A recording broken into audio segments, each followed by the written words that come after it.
Happy summer, everybody. I've played this one, quite a few times before.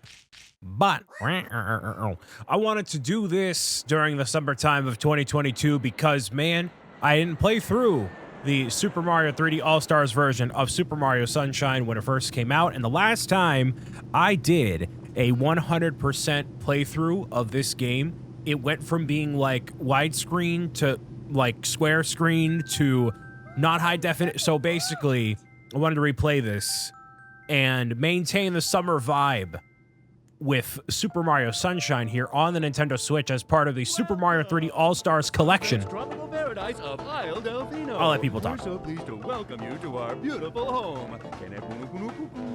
Come enjoy a natural wonderland to which we've added the world's finest resort facilities, a spectacular amusement park, and succulent seafood. All this and more await you on Isle Delfino. Come relax and let us refresh your body and spirit.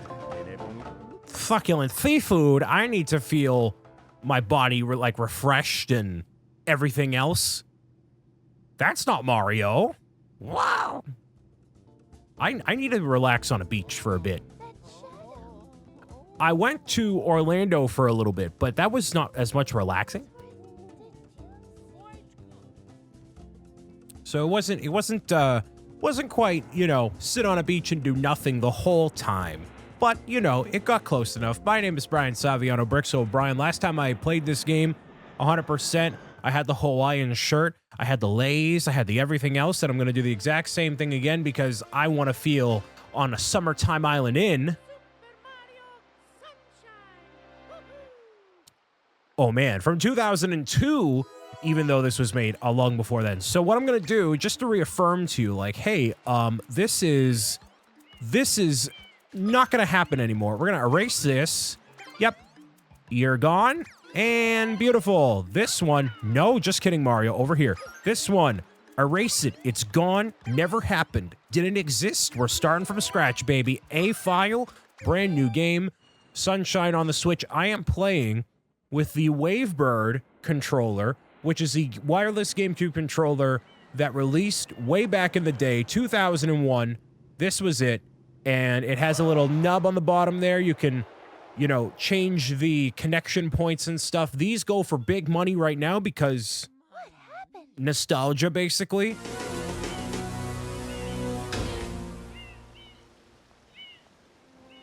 Oh, no.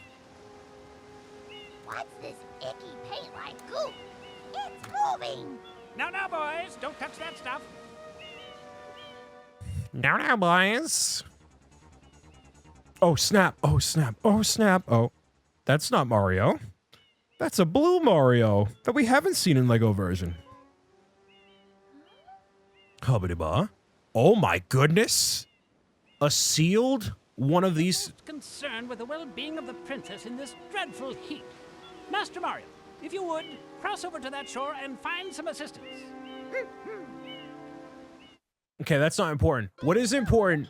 This controller sealed from 2001, $400. Oh, man. And then an open one costs $100. People are selling these bad boys for. Some people sell them for 30, 60, whatever. So, actually it depends. So, maybe not quite as expensive as before. Anyways, so in case you have never, ever, ever heard of Mario Sunshine before, what are you talking about? How have you not heard of this game?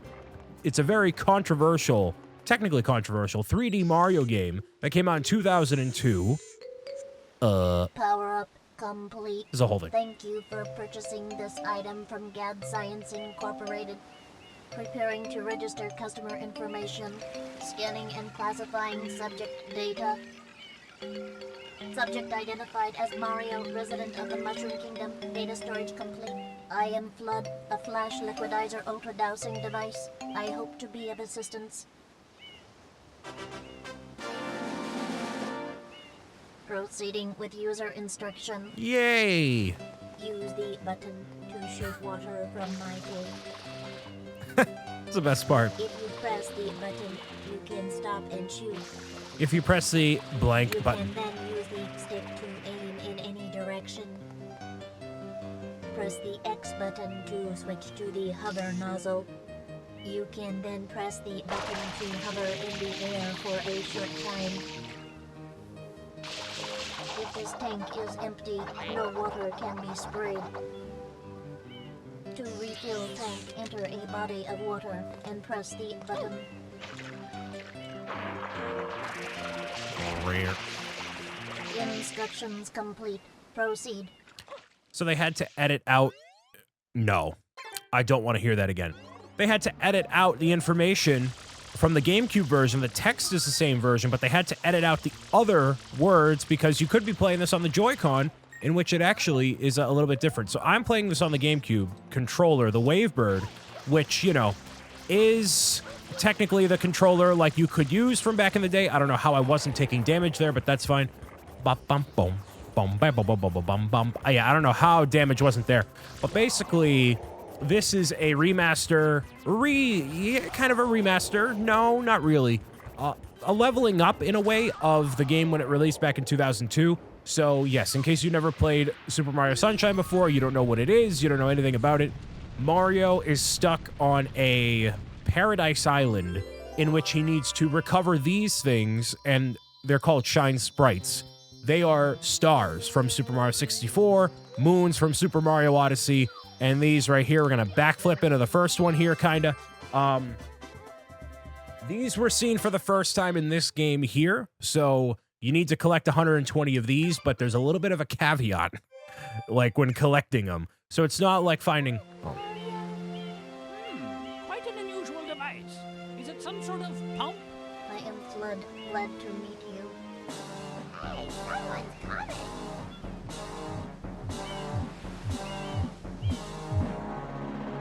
This is a long cutscene, so I'm going to sip my coffee and relax a bit. Mario in prison. Court is now in session. As you are no doubt aware, someone has been senselessly defacing fair Isle Delfino using some paint-like substance. The accused is charged with polluting our beautiful home, and yes, endangering our very way of life. Indeed, how can one not be aware of what is going on? Though it is daytime in Delfino Plaza, our poor residents tremble beneath a veil of darkness. Expert Shine scholars have determined that this darkness has arisen because all of our guardians, the Shine Sprites, have vanished from their gathering spot at the Shine Gate. The reason? It's quite obvious. The economy. This horrible graffiti is to blame. I thought it was inflation. Behold this sketch of the perpetrator based on eyewitness descriptions. The truth is obvious. The guilty party sits among us. It is none other than Among Mario. Us? Overruled. Chabungus? I judge the defendant guilty as charged. I hereby order the defendant to clean this entire island. Until Isle Delfino is completely free of his vile handiwork, Mario shall not be allowed to leave. Court adjourned. Kabungus? Cowabungus? Rotundus? This appears to be quite a predicament, Mario. Data analysis verifies that the island's inhabitants are indeed troubled by pollution, but the pollution itself is not the main problem. Mario, you witnessed this object at the airstrip, correct? It is a Shine Sprite. Shine Sprites are the source of power on Isle Delfino. They used to gather in great numbers at the Shine Gate, but the graffiti incident has polluted the island and most of the Shine Sprites have fled. There is no longer any power to support the peaceful lifestyle of the islanders. It is most pitiable. The only way to ensure the return of the Shine Sprites is to keep the island from becoming any dirtier. The perpetrator is likely at work even as we speak. And you, Mario, are being treated as a criminal. Tomorrow we must do our best to resolve this situation. I do not want to hear that again. Very long cutscene. Go straight that way. You can't miss the mess, pal. Your first job's to get rid of all that ugliness. And remember, we'll be watching you, pal. We'll know if you start slacking off. So this was a very controversial game when it first came out in 2002, only because Mario 64 was so good. And then you had this game that relied on this jetpack that people were like, oh, this is weird, in order to actually make anything of it. So the whole island is, except for the very middle, is shrouded in darkness, which is obviously bad. Now I gotta clear all this out by basically using water all the way through. And luckily, because I played this game before, I know exactly how all this should go. So these sections right here are piranha plants that are covered, or rather embodied by goo. You need to use the water pump to defeat the piranha plants and not only gather all the Shine Sprites in each of the different levels, but also defeat Shadow Mario. And there's 120 shines, but there's also not 120 shines. So in Mario 64, there's like actually 120 stars you go after and get in all the levels and whatnot. That is not the case in this game. So a lot of the Shine Sprites are blue coins. So you collect... On the statue's head. Yeah, that's Shadow Mario there. When you collect 10 blue coins, I believe, that counts as one Shine Sprite. So you're collecting a bunch of those in the hopes of getting 100%. So I'm going to have to get every single one of those blue coins that you see in cutscenes. There's other ways you can go about finding them in all the different levels. There's so many ways to go get the blue coins, and that's going to be the biggest pain in the butt of the entire playthrough. So stay vigilant of that. If you're like, oh, you know, this is going to be easy getting all the Shine Sprites and whatnot, going to be super easy. No, not the case at all. What I'm doing right here is a technique. I don't know why I keep pressing Y. It's basically a technique that you can kind of only really do on the GameCube controller. It's basically making it so it's spreading a bunch of water in like a funnel sort of way. And you're like, oh, this is wasting a lot of water. How does it work? But then Shadow Mario is defeated like super, super quickly there. So you couldn't really do that on the Nintendo Switch version of the game because of the way the controller is. It's a little bizarre, the differences, but I'll try to explain it a little bit here in terms you might understand, because it's a little bit of trouble to, I guess, explain it there. Come on. I'm about to run out of water here. Let's go. There we go. So this is the first level. This is Bianco Hills. It is the equivalent of Bomb Bomb Battlefield in Mario 64, but not even remotely close. Road to the Big Windmill is how I'm going to do it. So that move is like a kind of like a spray nozzle. It's on a direct line. That's good for that instance with Shadow Mario right there. Basically, if you need to cover a bunch of ground relatively quickly, that's a good way to do it. Now, you can't do that in like every single instance and have it work out, but it's good.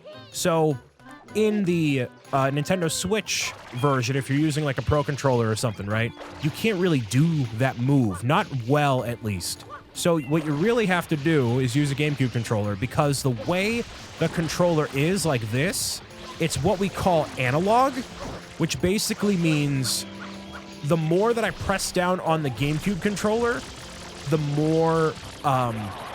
more resistance it has, I guess. So because it's a different way to measure the button inputs, it actually allows you to have more control over the buttons, and you're able to do more stuff with it. So, like, I can tap the controller a little bit. Like, I can tap the R button a little bit right there, and it only does a little bit. But when you have the Switch Pro controller, when you press the R button, it goes full speed, no matter how lightly or how heavy you press it. So that's basically it. So I don't know why I keep pressing Y. I keep looking. It's probably because I'm thinking the X button on the Pro controller is the top button. It's switched. So whatever. So having all this makes it flow really nicely. Would I recommend a GameCube controller to play this game? Absolutely. You're going to have a better time playing the game in general. It's designed to be played on a Nintendo GameCube controller. I think you really enjoy it. So if you can find one, get one. You don't have to pay $90 for the wireless Wavebird one on the internet or otherwise. You can even get I think some Pro controllers have it so it's the same kind of button inputs that are more easily accessible to find. But even online, you can get a GameCube controller. Like, you could even get a knockoff one if you really wanted to. And that basically sells the same point. It's not going to feel the same way, but if you don't care, then who cares, right? I like the authentic feel of the Nintendo GameCube controller. I can tell the difference between the two when it goes from being a third-party one, which is not a knockoff. I kind of said that wrong. It's not a knockoff version. It's just made by a different company. So I like the ones officially released by Nintendo because that's just how I roll. So not everybody is that same way. Oh, you know why? I'm losing some input. I know what's happening here. Okay, I have to have the controller up on my desk, not underneath my desk, because the Wavebird sensor is behind me and it's sporadically losing connection. So, like, because it's behind me, it's not registering every single little movement that I do. And it's also an older controller, right? So the Switch Pro controller, you could basically play the game from across the room and it'd be totally fine. But this controller, yeah, not so much. So bear with me as I sometimes lose connection and figure it out from there. There's a lot of things with this game that are unique to this. First time things that have happened and things that have only happened in this game and never again ever since. There's literally been no development from some of these things ever. One of the things is those little goopy things that you see, not those things, but the little little nuggets, like water nuggets. They kind of look like I don't know, just blobs. Those blob things, those are only appearing in this game and never again. You see these red M's right here? These are where the blue coins come out of right here. So you see that? You're gonna have to find a whole bunch of those. Anytime you see one, basically go after it. That is definitely gonna be a blue coin. And I believe, yeah, it is 10 of those blue coins to get one Shine Sprite from a Tanuki that is not Tom Nook. So no, Tom Nook does not make an appearance in this game. Don't get ahead of yourself, Animal Crossing people. It doesn't happen. Now, I am going to be not beelining it through the story and all that stuff. I've obviously played this game before. I've 100%ed this game before, and clearly you couldn't tell because I just fell off of a very, very simple platform that I should not have. But, you know, you could talk to, like, this dancing Pianta right here. Like, hey, man, what's going on, man? Could you help out with the big-headed creature up there? You're the only one we can have to lend us a hand. I know it's a pain, but you think you can handle it? Of course I can. So that's my Pianta voice. If you're annoyed by it, sorry, but not sorry. It's going to keep happening. So, like, the little nuggets, those never go anywhere. Petey Piranha ends up being a very iconic character that appears in Mario Kart, like the Mario Kart game for GameCube, all sorts of other spin-off games. That's Petey Piranha right there. So, it's a very intimidating-looking boss that screams. Just like that. And Petey Piranha is basically a big baby in that it's kind of wearing a diaper. It makes an appearance in Paper Mario Color Splash. Obviously, it's in Mario Kart Double Dash, which is the racing game on this system. There's also the final Smash for Piranha Plant in Smash Ultimate, which is really cool. So the way to defeat Petey Piranha, little nugget, stop. You're not going to go anywhere in this franchise. Don't worry about it. The way it works is Petey is going to open its mouth right here, and you're going to basically fill that up, stay a little bit hydrated. It's getting very warm over here in Bianco Hills. You got to make sure you stay hydrated with some water. No soda, no Baja Blast for Petey Piranha here. But obviously you don't want to overhydrate because then Petey Piranha is going to launch out watery puke at you, which you obviously don't want to do that either. But here, you need some hydration. Come on, man.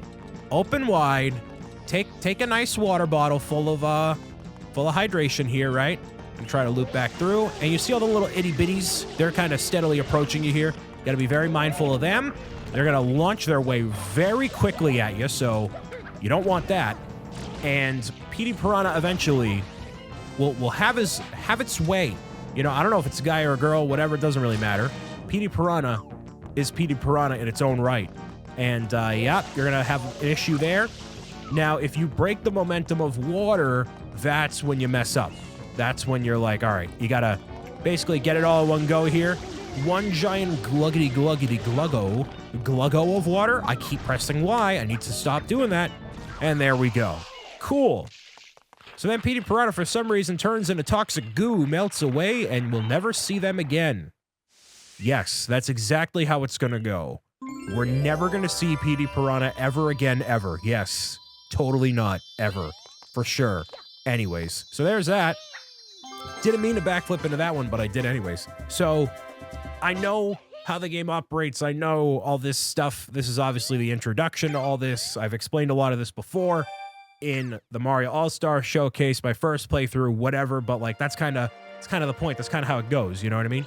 So you can play through the game a couple different ways. You could go to the next level, which is clearly where the black goo is over there, or just hop right back into it. Eventually, you're not going to be able to pass through the level because something's going to hold you back. So right now I can still progress just fine. And I'm going to go into this cave, and it's going to be a massive pain in the butt, so get ready for that. So I played Mario Sunshine actually back in probably like 2006, which is long since before a lot of you were even a glimmer in the eyes of the universe, which is, you know, just kind of how it goes in life. But, you know, I have played it a bunch of times. I've looked forward to replaying this, not just for the sake of videos, but also my own enjoyment, quite frankly. There's a lot of games that are coming out in the upcoming couple of months, but this is the summertime game. There is no better time to play this game than during the summertime. Just really captures the essence of being on a vacation. And even though Mario is saving the day and trying to combat against all the forces that be, still a vacation-y, you know, tropical landscape. That's Bowser Jr., spoiler alert. But then he takes Flood occasionally, and you're forced to platform like in Mario 64, but this is a lot more janky. It is very janky, and you're going to have a difficult time getting through all of this. Oh my goodness, I thought I lost it right there. That would have been stellar. There is a life system, but actually I just went through it all. I just glided through the whole thing, no problem at all. So those levels happen occasionally.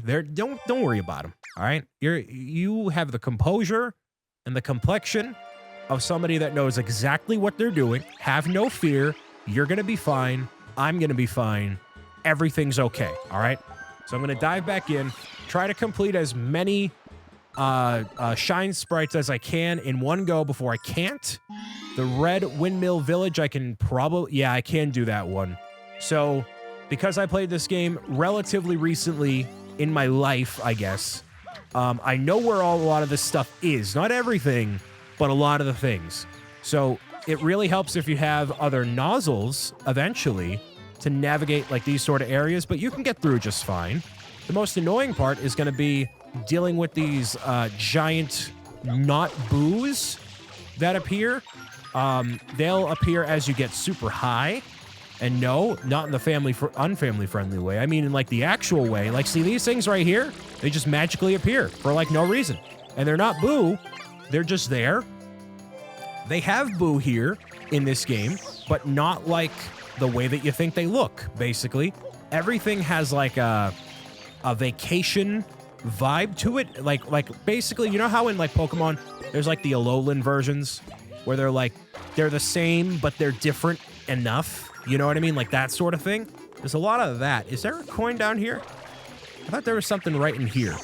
Oh, clearly not. All right, never mind. I keep doing that. Dang it.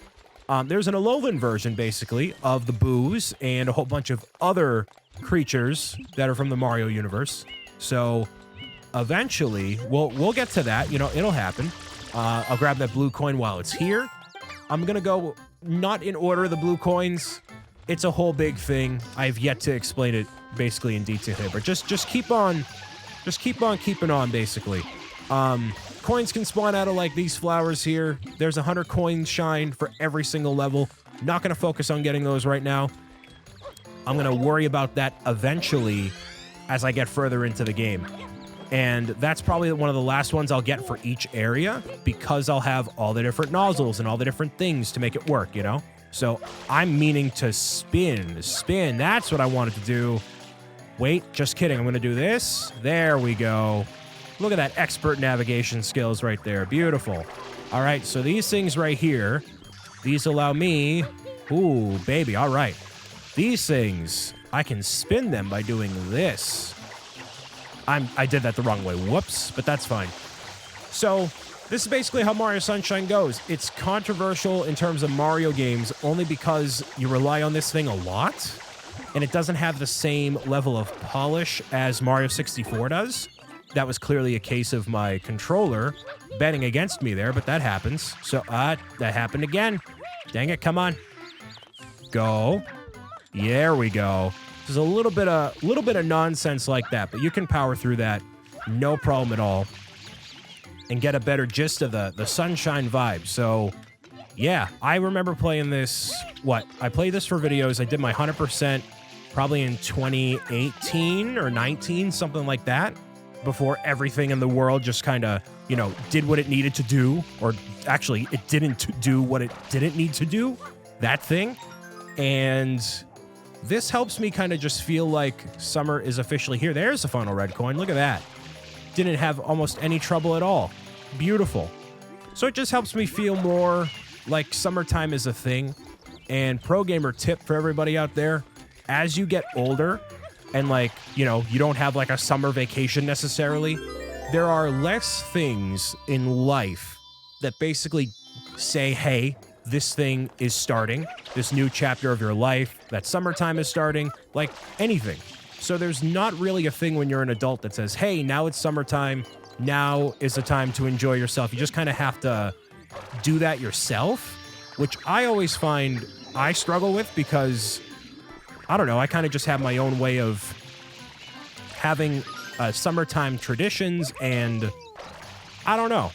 I never had something that indicated that summer has officially started in terms of me, doing this for a job and all that stuff, right? So playing Mario Sunshine, having a summertime event or a get-together or a vacation, it's basically my way of saying, hey, summer is here, ready to rock and roll, right? So there we go. There's the 5th Shine Sprite of the day. And in between each of these episodes, I'm going to do the same thing I kind of did before, having the different lays and making sure that I'm staying festive with Mario Sunshine in general. So I'm going to dive probably back into Bianco Hills, get a couple coins, do all the things that I got to do in the next episode of Super Mario Sunshine on the Nintendo Switch, technically with the Nintendo Gamecube. See you next time. Bye.